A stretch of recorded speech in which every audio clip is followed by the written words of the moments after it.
আগামী জাতীয় সংসদ নির্বাচনে কৃত্রিম বুদ্ধিমত্তা অস্ত্রের চেয়ে ভয়াবহ হুমকি বলে মন্তব্য করেছেন প্রধান নির্বাচন কমিশনার এএমএম নাসির উদ্দিন। শনিবার ২৬ জুলাই সকালে খুলনার আঞ্চলিক নির্বাচন কর্মকর্তার কার্যালয়ে ত্রয়োদশ জাতীয় সংসদ নির্বাচন উপলক্ষে আয়োজিত মতবিনিময় সভার আগে সাংবাদিকদের এসব কথা বলেন তিনি। সিইসি বলেন, নির্বাচনে কমিশনের সবচেয়ে বড় চ্যালেঞ্জ হলো ভোটারদের আস্থা ফিরিয়ে আনা এবং তাদের কেন্দ্রে নিয়ে আসা। বিশেষ করে নারী ভোটারদের অংশগ্রহণ নিশ্চিত করাটাও বড় চ্যালেঞ্জ হিসেবে দেখছে কমিশন।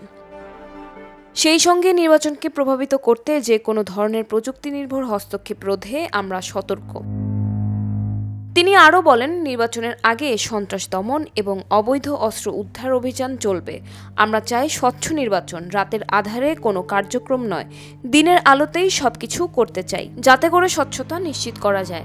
আমরা জাতিকে একটি সুষ্ঠু নির্বাচন উপহার দিতে চাই। তা না পারলে বাংলাদেশের ভবিষ্যৎ নিয়েই প্রশ্ন উঠবে।